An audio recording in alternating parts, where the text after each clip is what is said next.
everyone. Happy Friday and welcome into the latest edition of ESPN FC. I am Alexis Tunes alongside Stevie Nicol. Alex Kirkland will be joining us later on in the show to speak about Real Madrid and Barcelona. But you know, we have to kick things off with the Premier League. A big weekend ahead, and look at the top half of the standings. Just 5 points separating Arsenal and Manchester City. And Man City have a game in hand. So let's hear from Mikel Arteta ahead of the North London derby. We have a long season. Chapter 27 says, okay, we draw against Wolves in this manner. What I'm very interested is about the next one. Is what we are made of. Okay, what do we do about this? And how we write our own destiny from here and going forward. And that's it. And you have to react to that because life moves on. The result has to stay unfortunate as it was. There is nothing else we can do. What we can do is a lot, is what's going to happen next. All right, let's welcome in James Ollie as well as Stuart Robson. James, I'm going to start with you because let's be honest, Arsenal have been in this position before with Manchester City hot on their tails in terms of a title race. So tell me the truth, how tense is it around the Emirates? Yeah, I mean, it's very tense. And I do think that some of this actually is Mikel Arteta's own making because, you know, in trying to foster a sort of closer connection with the supporters, he's been at the heart of these kind of hype videos that have come out before the game and the sort of messaging to fans of get in your seats early and every kick matters and live and breathe.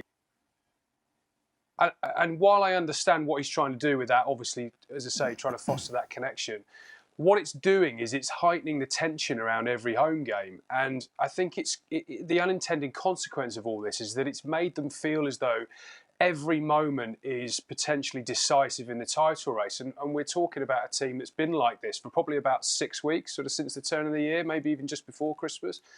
So if they're like that now, what are they going to be like in April when the heat is really on and the title is being decided? And that I think is the concern at the moment, that they're struggling just to bring the temperature down a little bit and just show the same sort of calm and authority of a team that's been there and done it before and knows they need to peak and have that kind of nervous energy later in the season. Robert, what do you feel has gone wrong with your former club, Arsenal, during the last couple stretches of games? Well, I've always said that they're over-emotional. They've been like that for several seasons. It all unravelling at the wrong time. So Arteta has got to make sure he calms everything down. He gets them back playing to the tempo and the ability they were playing with in the for the whole of the season. And I think they will then win the league. But it's down to Arteta. He could win or lose the title for Arsenal.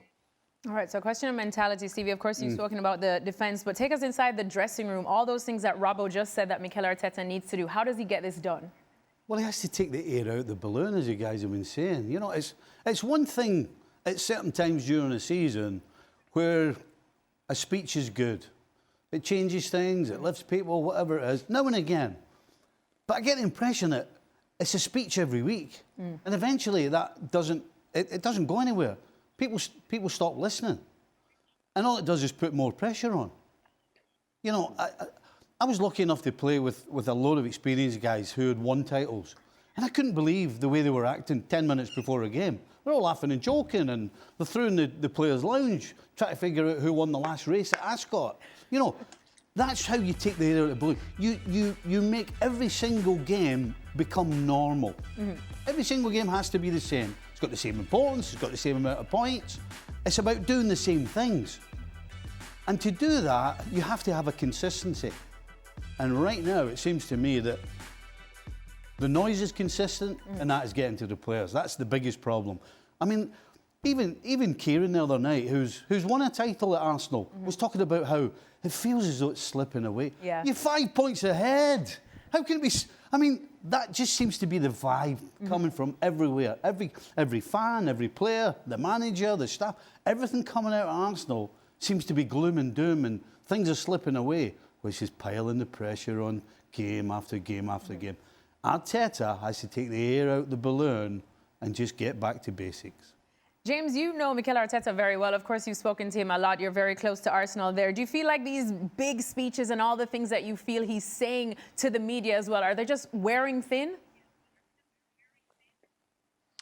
Yeah, look, I mean, it's difficult for him to some extent because he has to find a different way of saying the same thing, which is we need to go one better than last season. You know, they've obviously had 3 consecutive second place finishes, and as much as he tries to sort of talk around it, there is clearly a feeling of a glass ceiling above them that they're struggling to break. And you know, I understand. I do have sympathy for him in that regard, but I think the team is playing as though it's inhibited at the moment. You know, they're not flowing in attack. They're not defending with the same kind of assurance and control and composure that they were earlier in the season. And so something around that messaging needs to change.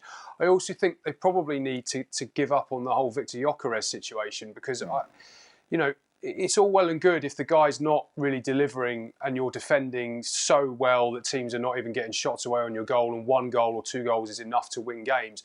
Because their defence is not quite as good as it has been of late, the whole Gyökeres issue and who plays centre forward and the lack of real attacking cohesion and their threat from open play is becoming more of a problem. And really, that's kind of been there all season long. What wasn't there earlier in the season was this defensive vulnerability that we're seeing now. And so if they're not going to be able to defend in the same way, then they really need to free themselves up in attack a bit more. And for me, that's probably taking Gyökeres out of the firing line a little bit. So there are things that Arteta can do, but he sort of strikes you as that kind of guy who's just going to double down and double down and double down on what he believes is right because he feels that's the way you get through these difficult moments. The one thing I wanted to mention that I forgot to was sometimes less is more. You know, with Arteta, you feel as though he's kicking every ball, which is okay, but he's constantly telling everybody what to do, when to do it, how to do it, should you do it, don't do it. Just give the players a little bit of space, give them a little bit of room, and just let them calm down and let them figure some things out themselves. Because if you're on their back constantly, again, all you're doing is putting more pressure on. James, I want to talk to you about Eberechi Eze because he played so well in the FA Cup, doing exactly what we expected him to do at Arsenal. You would think that Mikel Arteta would want him to build off of that performance in their next game against Wolves, but he found himself on the bench. What gives? Yeah, and you're right to focus on him because he's become a kind of symbol of that control sort of issue that there is at Arsenal at the moment.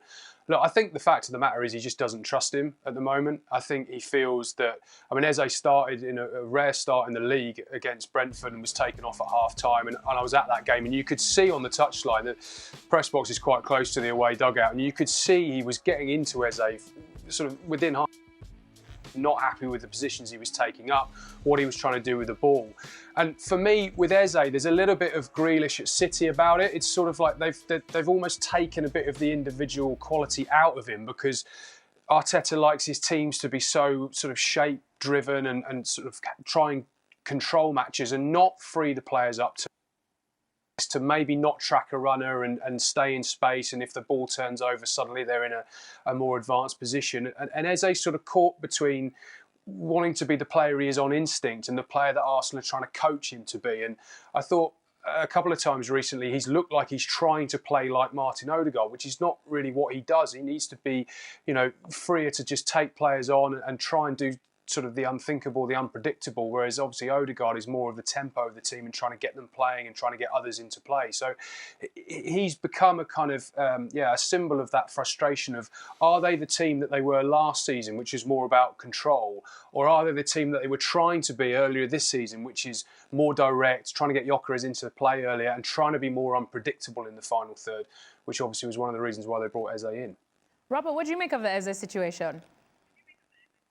Well, when he was at Crystal Palace, I always thought that he was at his best when he was playing out on the left-hand side, but coming in from out to in runs. So he was almost playing through an inside left position.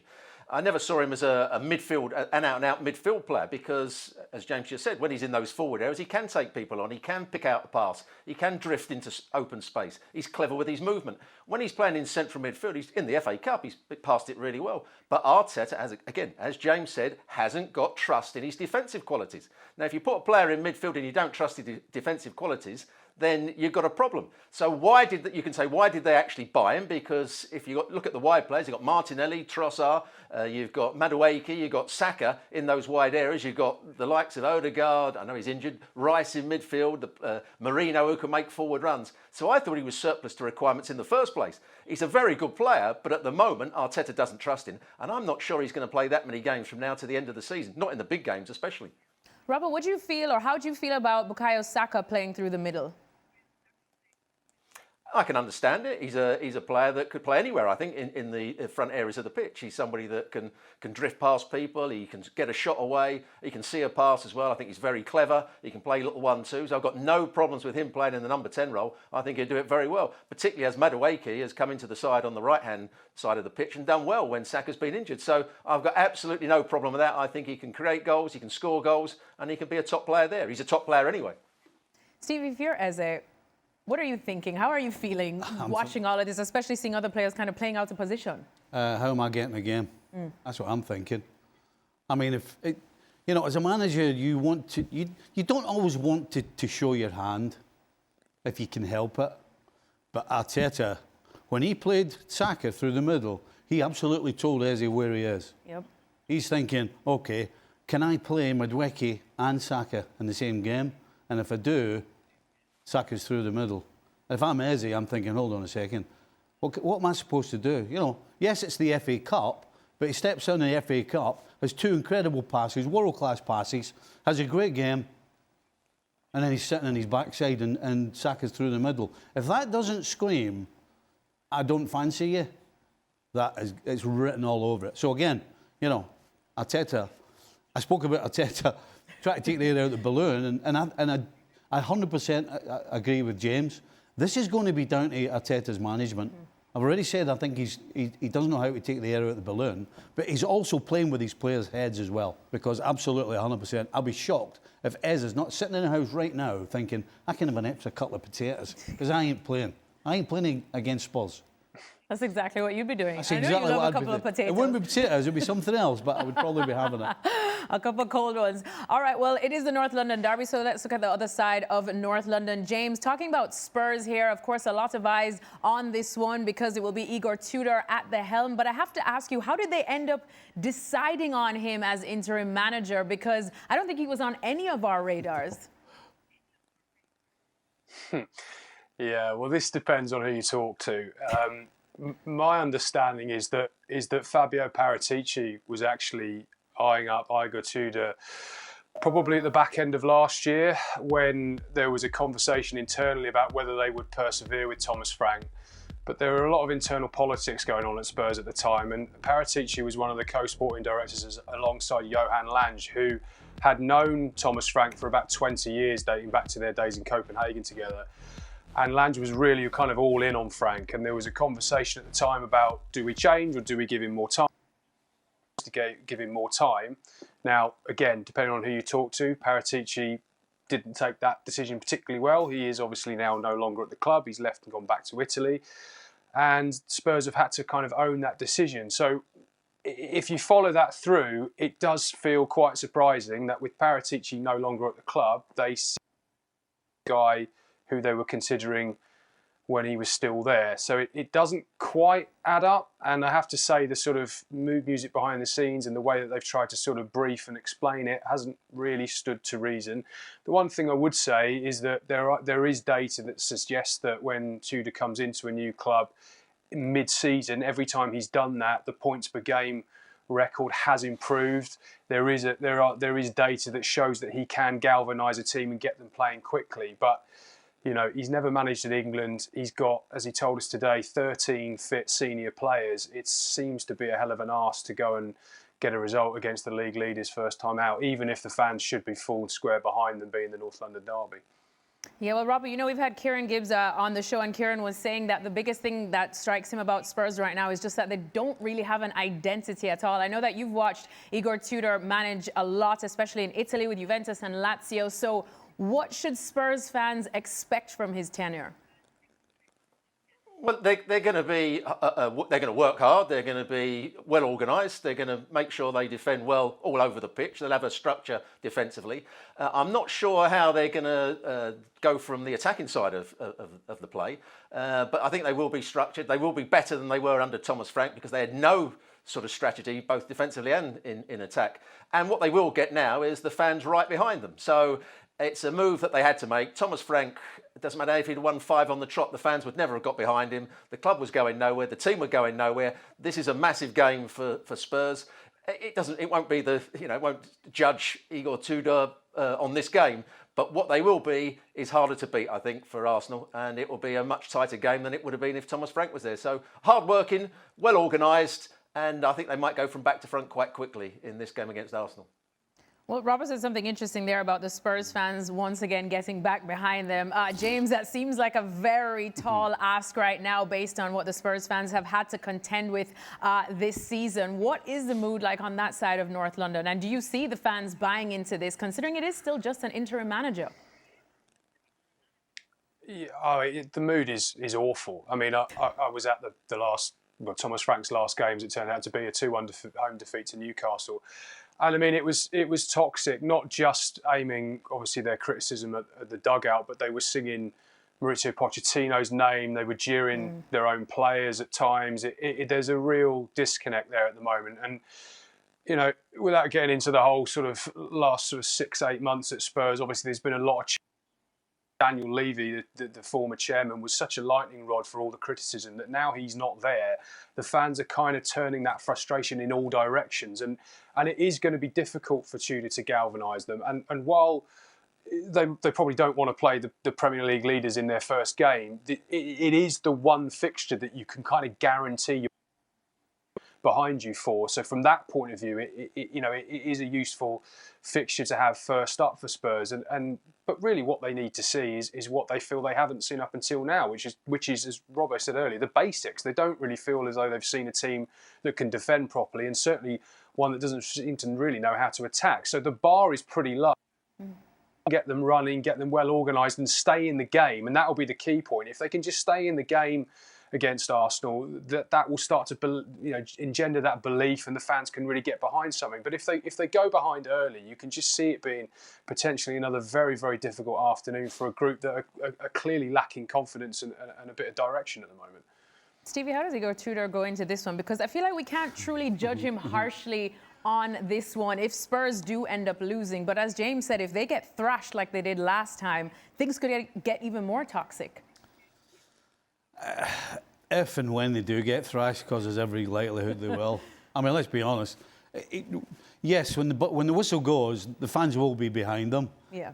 But you wonder, the first mistake, the first time Vicario does something crazy, you know, the first time the first goal goes in, you can just see the whole thing collapsing. Yeah. And you can see everybody piling on the players, which will end up being a thrashing. Listen, this guy has got one job between now and the end of the season, and that is to get the players to play for each other. Somehow, some way, whether it's through enjoying training or having days out or whatever it is, the only thing this guy has to do is get the players playing for each other. Because that's the only way they're going to pick points up is by covering each other's backside. And if he can do that, I think they got enough to stay in the Premier League. But if he can't get them to do that, they're in big, big trouble. Big trouble indeed. So big one on this weekend in the Premier League. James, how do you see this one going? Give us a prediction. It's hard to see anything other than Arsenal winning, I think. I don't think it would be a cakewalk for them, but if I've got to go for a scoreline, I'll say 2-0 Arsenal. Here's a look at the Premier League title odds, and despite the issues Arsenal have been having recently, they are still favourites, but Manchester City are indeed closing the gap. So let's hear from Pep Guardiola ahead of City's game against Newcastle. In a title race, how important is experience? Because you've done it many times before. 70% of the players are new, so they don't have experience to live these kind of situations. Do you feel you have a better chance of winning the title than you did, say, at Christmas? To be honest, I don't know. I don't know what's going to happen these next 12 games, so I don't know. Do you and the players, though, have that confidence that it is now possible? Whereas I didn't speak 1 second about that with my players. Yesterday, day before, it's just Newcastle, Newcastle, and Newcastle. I didn't talk about the table. I didn't talk about the position or something like that. No title talk at all? I could not care less. It's 12 games. If you tell me this question, 2 games left, 3 games left, I will have your answer. It's the 4th time you ask me the same question, I will answer you. You should know me. So it's 12 games left. It's an eternity. An eternity. Probably doesn't feel like that. Also, Pep Guardiola and Stuart Robson in a battle on who wears the best roll neck, right? I'm going to go with Robbo, easy. Robbo, easily. Come on, I told you he's bringing Sean Connery, James Bond vibes. All right, Stevie, Pep Guardiola, always entertaining in his press conferences there. Although we know that he's probably getting the math a little wrong there. He does have a bit more players in his arsenal than he's suggesting with title-winning experience. But as a manager and as a team, when you're in that locker room and you are involved in yet another title race, and even though he's saying it still feels like an eternity with 12 games to go and whatnot, how much are you leaning on experience to see you through when you're involved in a title race? Well, you're not consciously leaning on it. You just subconsciously use it. You know. How much do you talk about it? Because he's obviously saying they don't.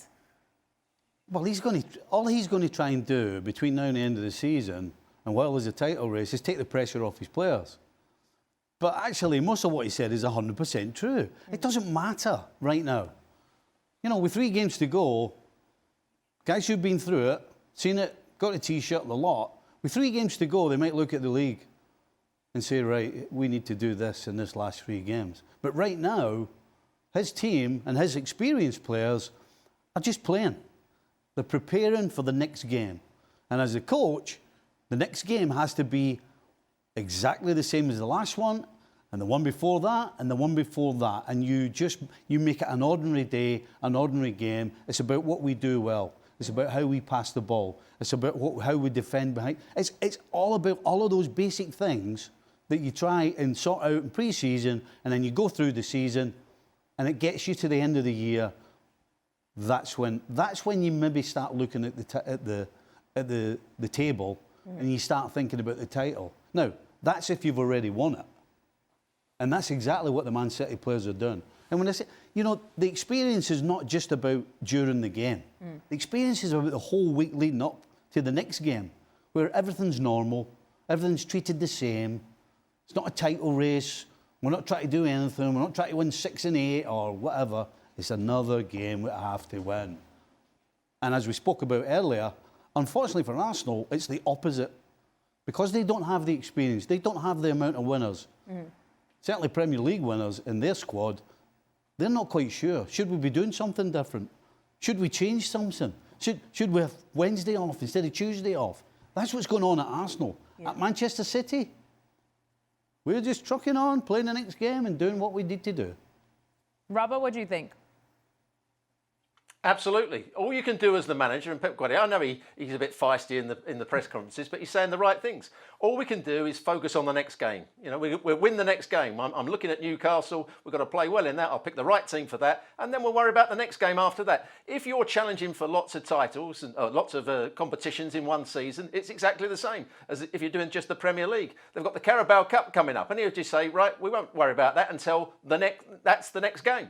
So he's absolutely right, and Stevie's absolutely right. Arteta is doing exactly the opposite. You know, when you look at the 2 press conferences, Arteta is talking a whole load of rubbish and trying to be clever with what he's saying, and he's actually putting more pressure on the players and making himself look a little bit silly. Pep Guardiola is going, no, we'll just worry about the next game. You know, I've done it all before. We've done it all before. Some of the players, not all the players have done it before, but we know what we're doing. We'll get on with it.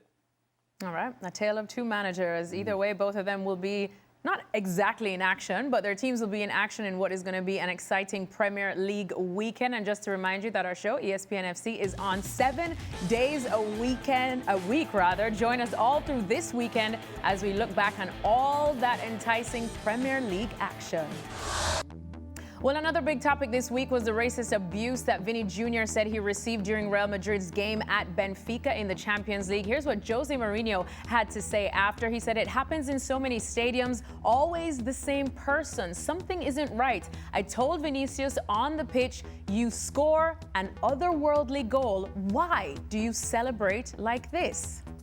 All right, well, here's what Real Madrid manager Álvaro Arbeloa had to say in Friday's presser.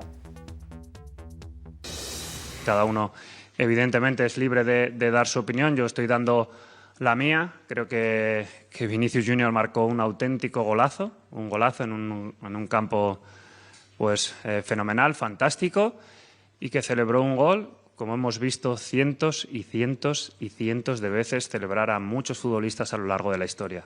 Y muchos futbolistas sin importar su condición ni color de piel.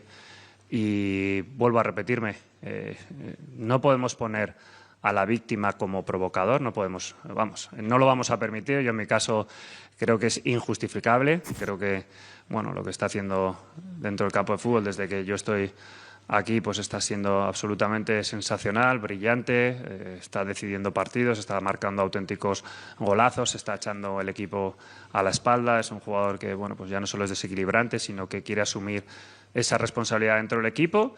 Y luego es un chico que no tiene miedo, ¿no? Y que es capaz de ser tan valiente, de vivir situaciones como las que vivió el otro día y ser capaz de volver a un terreno de juego.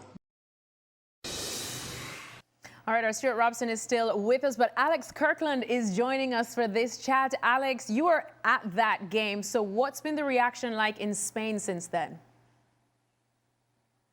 Yeah, lots of reaction to what Jose Mourinho said. As you mentioned, I was sat in that press conference and couldn't believe what I was hearing from Mourinho and how sort of deeply misguided it was, his reaction after the game. Arbeloa said it there in his news conference today. Whatever Vinicius Jr.'s celebration was like after scoring that fantastic goal, there is no justification. Nothing justifies racist abuse. And so there's been a lot of, I think, kind of outrage and surprise at the way that Mourinho reacted. It's been developments really the last few days. We've had UEFA launching their investigation. We've had Real Madrid providing a dossier to UEFA of the available evidence they have to contribute to that investigation. Of course, there will be limits to what is available because, as we all know, the alleged abuse happened with the player covering his mouth with his shirt. The latest developments today, some sources telling ESPN that the player Gianluca Prestiani has already given evidence to UEFA, his version of the story. And what those sources have told ESPN quite remarkably is that his version of events is that he says he used a homophobic slur rather than a racist slur. That is his, and I use quotation marks, his defense in this case. So we're waiting for a conclusion. And of course, the sort of the deadline in a way is that we've got the second leg next week at the Bernabeu, and there's already a lot of talk about just what is the atmosphere going to be like going into that game. Now, Jose Mourinho, of course, will not be involved because he was sent off in the second half of the first leg, so he won't be involved at the Bernabeu, so the crowd won't get the chance to react or to sort of give their verdict on Mourinho, who of course is to many a legend at Real Madrid. But Prestiani, at least as far as we know right now, is expected to be involved in the Benfica squad. And so of course all eyes will be on, if he is indeed involved in the squad and in the team, if he plays, just how the Bernabeu reacts to him as well. And Alex, just to follow up on those new developments that you just mentioned for us, that Prestiani has said in his evidence that he submitted to UEFA. So what kind of punishment are we looking at if he does get punished at all? Yeah, well, interestingly, you take a look at UEFA's disciplinary regulations on this, and they are very clear.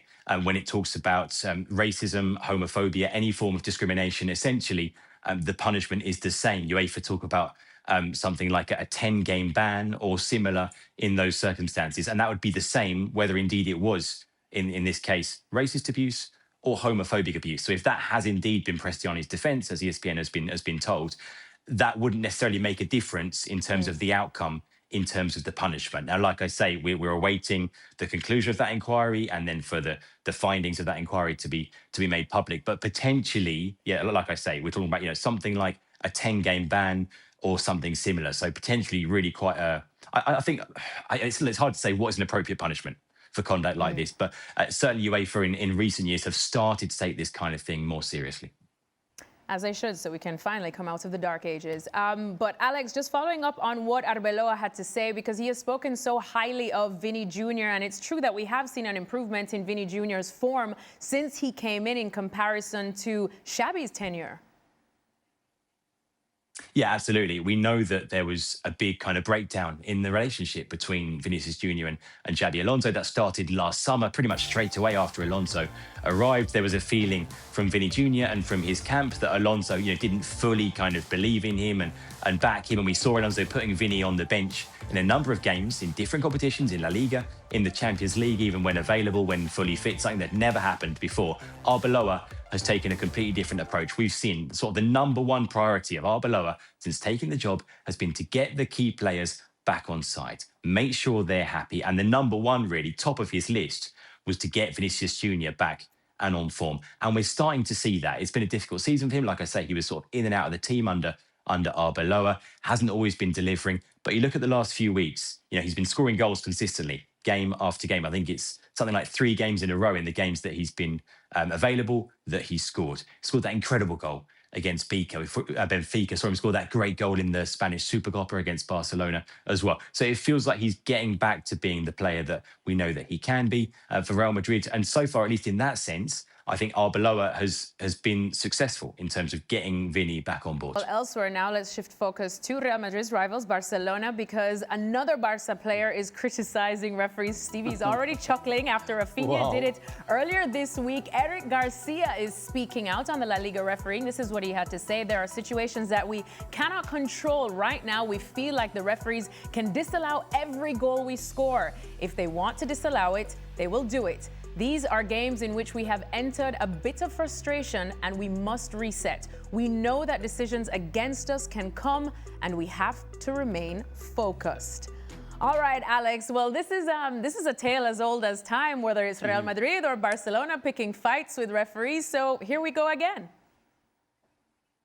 Yeah, basically nobody's happy with referees in La Liga, are they? Absolutely nobody. Look, it's true. In fairness to Eric Garcia, there have been 1 or 2 decisions in Barcelona games, in other games too, but in Barca games in the last few weeks that has been difficult to understand. You think about that big loss they suffered on Monday night against Girona, a game that meant that Barca dropped behind Madrid in the title race. And the decision not to disallow the key Girona goal was hard to understand, was baffling. To go beyond that, and I think Garcia takes it a little bit further and talks about a more sort of generalised pattern and talks about referees wanting to take goals off of Barcelona. That's going much too far, of course. But yes, there are 1 or 2 big decisions in key games that have gone against them. But really, to me, this is just an expression of frustration at what's happened with Barcelona. The fact they have somehow, despite the kind of dysfunctional season that Real Madrid are having, they've slipped behind Madrid, albeit maybe temporarily, in the title race. They haven't been getting the results. They had that thumping defeat to Atletico Madrid in the Copa del Rey. They had the loss to Girona and Barca.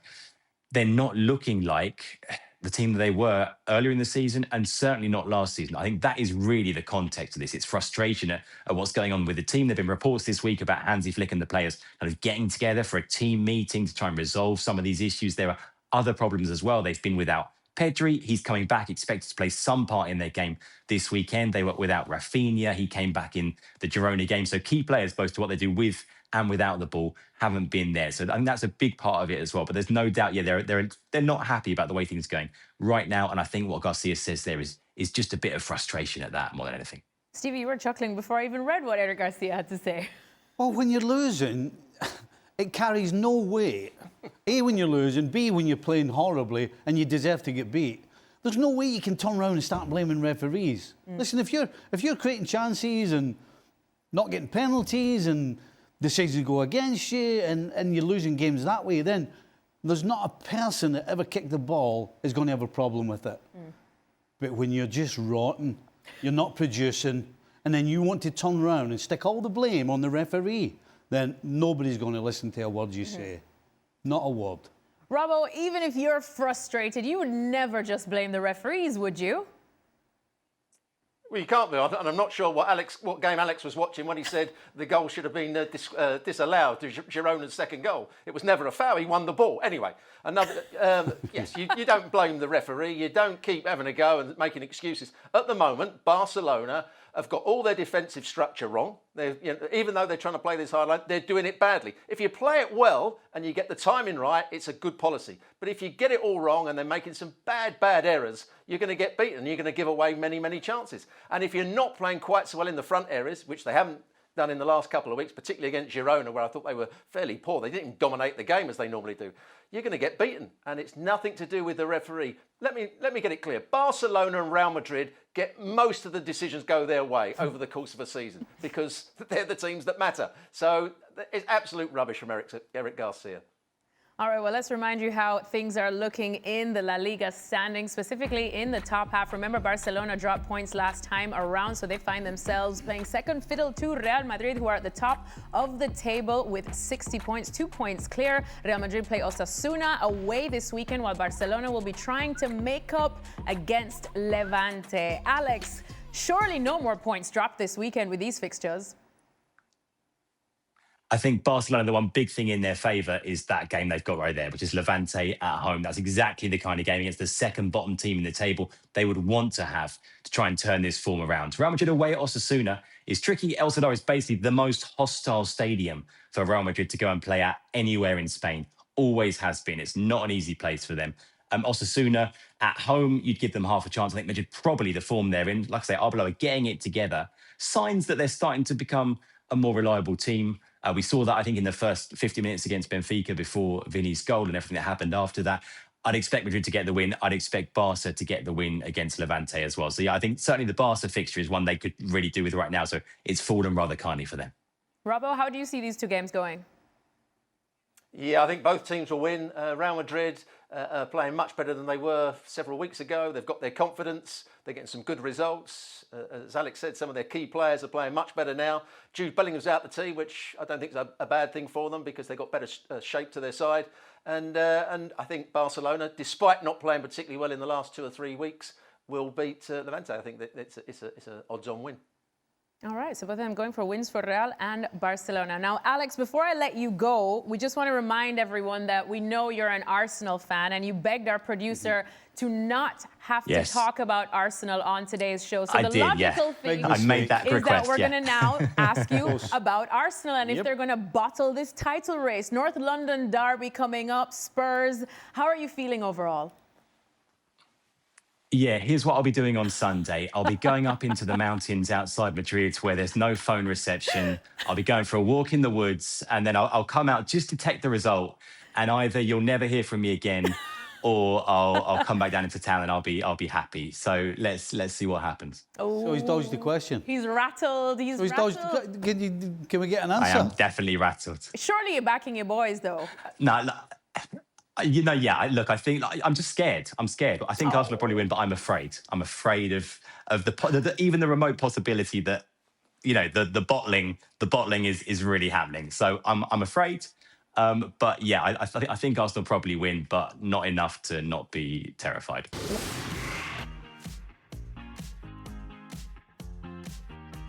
Welcome into Extra Time. Alexis Nunes back with Stevie Nicol and Sean Connor. Stuart Robson. See what I did there? Oh, he liked that one. Look at him smiling. He's more of a Roger Moore, is he not? Is he more of a Roger Moore? Yeah. Is it because he's English? Yeah. Gentleman. Both were a bit more my time. What about Daniel Craig? Will Daniel Craig do, or is it a bit more Sean Connery? I feel like he has too much hair to be you, Robbo. Yeah. Well, Sean Connery was bald. I'll give you that. He was bald. Yeah. You can't complain. You can't complain being compared with Sean Connery and Roger Moore. Seriously. I'm telling you. Holy smoke. Sean Connery's my favorite Bond. Always will be. Always will be. All right, let's get into the first question. Stevie and Stuart, have you ever been shocked by the quality of an opponent from a lower league, like teams must have been by Bodo Glimt this year? Robbo, let's start with you. Absolutely. When I was playing, when Stevie was playing, there wasn't such a big difference between the teams at the very top in the first division, as it was called then, and some of the teams playing in the third and fourth division. When you went to their grounds on cup ties, you were often surprised by how good they were, how well they played. The pitches weren't quite so good. But we went to York City, Arsenal, and we lost the game 1-0. And 4 or 5 of their players played out of their skins on that occasion. You know, brilliant passing. The centre forward, I think, was only 18. Did brilliantly against Dave O'Leary. I don't think he only played about another 10 games, but on that day he was absolutely brilliant. So yes, you went to a lot of grounds in the lower divisions, and you were shocked by the quality of the players that were playing there. We actually went to York City a couple of years before that and drew 1-1. We were European champions. We just won the European Cup. We went to York City and drew 1-1. Beat them in the replay. The biggest surprise I got was with Bolton Wanderers. Early 90s, when they were flying in the first division, they came up. We played them in the FA Cup. We played them at their place. We drew 2-2. Thought, okay, get them home. We'll beat them at home. And they beat us at Anfield and completely outplayed us. So yeah, Bolton Wanderers back in the day, early 90s. Magic of the FA Cup, that. Yep.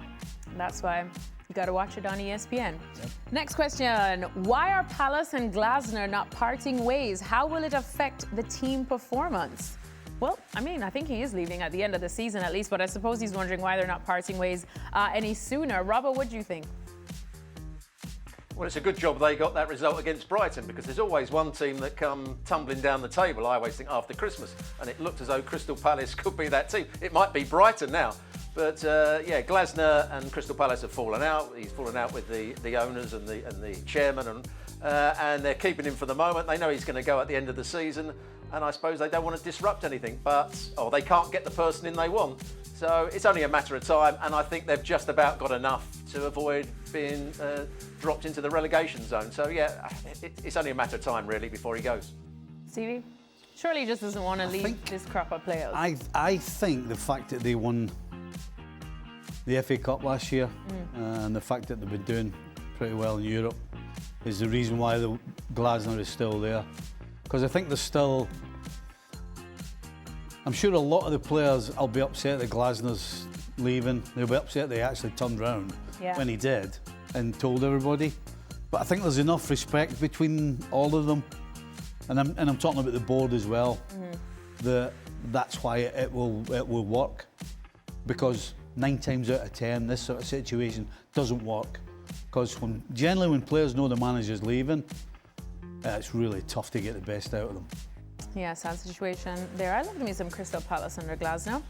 Next question. At Manchester United, are we seeing a genuine cultural reset, or is it just a short-term bounce under Michael Carrick? Robbo, what do you think?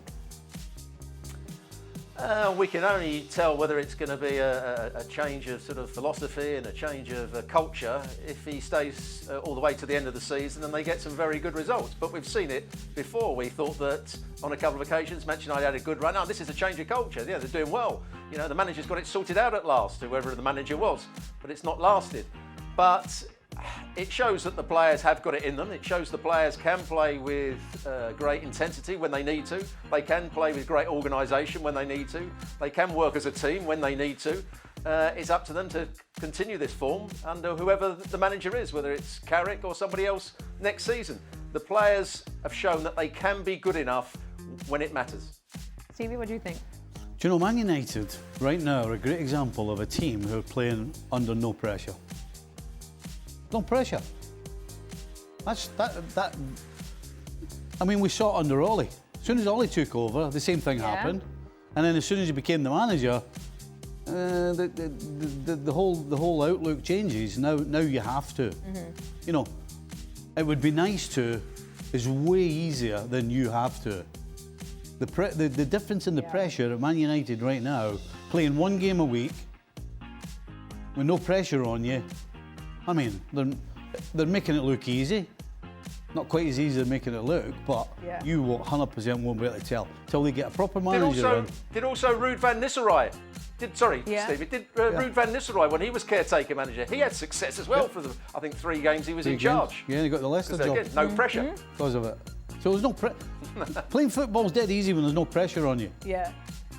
It's a different ball game when there's a little bit of weight on your shoulders. You just can't wait. Can't wait for them to sign someone, and then how did you know that? Because I can see the flicker in your eyes. Keeps the heart pumping. I know, exactly. It just pains you to see me slightly happy, doesn't it? Well, I don't mind because I know there's a fall coming. I was going to say, you know there's going to be a spectacular fall coming indeed. All right, next question from Joe. Stevie and Robbo, any memories of playing against each other? Oh, are we aging Robbo? Surely Robbo wasn't born. No, I was playing for Arsenal probably before Stevie was playing for Liverpool. I was playing for Arsenal in '81, and I think you came down in '83, something like that. I came down at the end of '81. Yeah. So Robbo. Yeah, you were playing. Do you ever play against each other? So I remember playing against. Yeah, we played against each other. Aye. I think Stevie played. It was a game where Niall Quinn scored the opening goal on a fairly icy pitch at Highbury, and I think Stevie played at right back, and we won the game 2-0. In fact, the only time we did beat Liverpool when I was playing. So I think that was the only one I can remember. Fond memories? Well, getting beat 2-0 at Highbury. No, That's what I'm saying. I'm fond of that. Okay, look at how you ended up. Yeah. All's well that ends well. All's well that ends well. Whose trophy cabinet is a lot more full? I don't have a trophy cabinet. You don't? I think Stevie's. No. Yeah.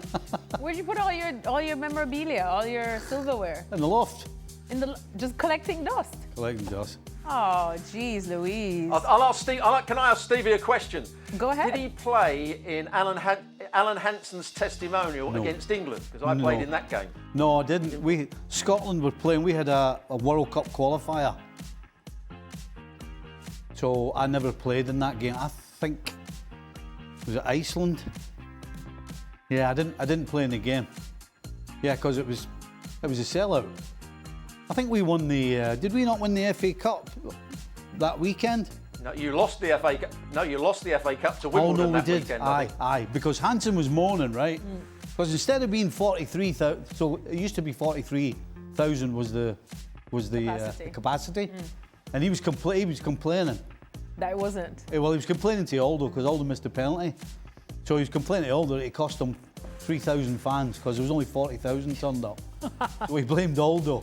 It wasn't a full capacity. So yeah, I was playing for Scotland in a World Cup qualifier. And what I can tell you about that game, I know you didn't play in it, Steve. I can tell you about that game. It was an end of season testimonial.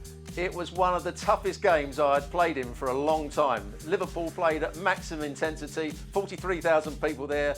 It was England's sort of a mixture of the European squad that was going to the European Championships in 88.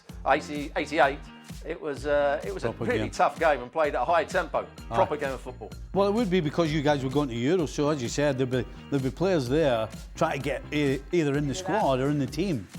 And then, of course, testimonials are okay until either somebody scores or somebody gets fouled.